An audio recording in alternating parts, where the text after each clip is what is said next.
ನನ್ನ ಸರೆಯ ದಾದಲ್ಲಿ ಮುಳುಗಿ ನಾನು ನನ್ನ ಬದುಕನ್ನು ಹಾಳು ಮಾಡಿಕೊಂಡೆ. ಮದ್ಯಪಾನ ದೇಶದಲ್ಲಿ ಏರಿದ ಮೇಲೆ ಎಲ್ಲವನ್ನು ಹಾಳು ಮಾಡಿಕೊಳ್ಳಬೇಕಾಗುತ್ತೆ ನರೇಂದ್ರ. ನಿನ್ನ ಮಾತು ನಿಜ. ಮದ್ಯಪಾನದ ನಿಶೆಯಲ್ಲಿ ಮುಳುಗಿದವರು ಇದುವರೆಗೂ ಯಾರು ಹೇಳಲಿಲ್ಲ. ಸಾರಾಯಿ ಸಲುವಾಗಿ ಜೀವನಕ್ಕೆ ಆಸರೆಯಾಗಿದ್ದ ನನ್ನ ನೌಕರಿಯನ್ನು ನಾನು ಕಳೆದುಕೊಂಡೆ, ನನ್ನ ಮರ್ಯಾದೆ ಕಳೆದುಕೊಂಡೆ, ಅದರ ಜೊತೆಗೆ ನನಗೆ ಹುಟ್ಟಿದ ಮಗುವನ್ನು ನಾನು ಕಳೆದುಕೊಂಡೆ, ಕೈ ಹಿಡಿದ ಹೆಂಡತಿಯನ್ನು ಕಣ್ಣೀರಿನ ಹೊಳೆಯಲ್ಲಿ ಮುಳುಗಿಸಿದೆ. ನರೇಂದ್ರ, ನಿನ್ನ ಮರ್ಯಾದೆ ನೌಕರಿ ಹಣ ಹೋಯ್ತೆಂದು ನೀನು ಮನಸ್ಸಿಗೆ ಬೇಸರ ಪಟ್ಟುಕೊಂಡರು ವ್ಯವಚರಣೆಯಾದ ಆ ನಿನ್ನ ಹೆಂಡತಿಯ ಬಗ್ಗೆ ನೀನೇನು ತಲೆ ಕೆಡಿಸಿಕೊಳ್ಳಬೇಡ.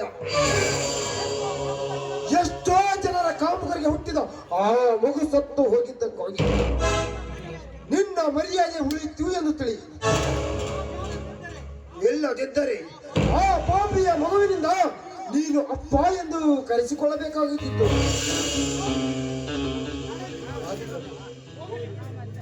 ಹೋಗಲಿ ಬಿಡು ನರೇಂದ್ರ. ಆಗಿ ಹೋಗಿರುವ ಘಟನೆಗಳನ್ನು ಮರೆತು ಮುಂದೆ ನೀನು ಬಾಳುವ ದಾರಿಯನ್ನು ನನ್ನ ಬದುಕಿನ ದಾರಿಯೇ ಮುಗಿದಿರುವಾಗ ಇನ್ನು ನಾನು ಬದುಕಿನ ದಾರಿ ಉಳಿಸಲು ಸಾಧ್ಯವೇ ಮಿತ್ರ? ಸಾಧ್ಯವಿದೆ ಮಿತ್ರ, ಸಾಧ್ಯವಿದೆ. ನೀನು ಮನಸ್ಸು ಗಟ್ಟಿ ಮಾಡಿದರೆ ನೀನು ಸುಖದಿಂದ ಜೀವನ ಸಾಗಿಸಬಹುದು. ಅಂದರೆ ಉಪಾಯ ಅತಿ ಸುಲಭ. ನೀನು ಮರುಮದುವೆ ಆಗಬೇಕು. ಖಾನ್, ಏನ್ ಹೇಳುತ್ತಿರುವೆ ನೀನು? ಕೈ ಹಿಡಿದ ಹೆಂಡತಿ ಇರುವಾಗಲೇ ಎರಡು ನಿಮ್ಮದಿವಾಗಲು ಸಾಧ್ಯವೇ? ಸಾಧ್ಯವಿದೆ. ಕಾನೂನು ಅಡ್ಡಿ ಬರುವುದಿಲ್ಲವೇ? ನರೇಂದ್ರ, ನಿನ್ನ ಹೆಂಡತಿ ಬದುಕಿದ್ದರಲ್ಲವೇ ನಿನಗೆ ಕಾನೂನು ಅಡ್ಡಿ ಬರಬಹುದು.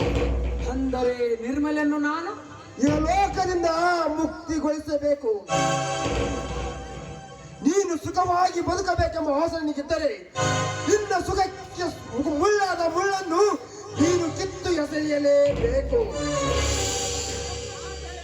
ನೋಡು, ನಾನು ಹೇಳಿದ ವಿಷಯವನ್ನು ಚೆನ್ನಾಗಿ ವಿಚಾರ ಮಾಡಿ ನಿರ್ಧಾರ ತೆಗೆದುಕೋ. ಹೌದು, ಆ ಕುಲಗೆಟ್ಟ ನಿರ್ಮಲೆಯಿಂದ ನನಗೆ ಯಾವ ಸುಖವೂ ಸಿಗಲಾರದು. ನನ್ನ ಸುಖಕ್ಕೆ ಅಡ್ಡಿ ಬರುತ್ತಿರುವ ಆನಂದ ಪುಡಿಯ ಉಳಿಯಬಾರದು. ಆದರೆ ಅವಳನ್ನು ಮುಗಿಸುವ ಬಗೆ ಹೇಗೆ ಮಿತ್ರ? ನರೇಂದ್ರ, ಈ ವಿಷಯವನ್ನು ಇಲ್ಲಿ ಹೇಳಲಾರೆ. ನಡೆ, ಬಾರಿನಲ್ಲಿ ಕುಳಿತು ಅದರ ಬಗ್ಗೆ ವಿಚಾರ ಮಾಡೋಣ. ನಡೆ ಮಿತ್ರ, ಹೋಗೋಣ.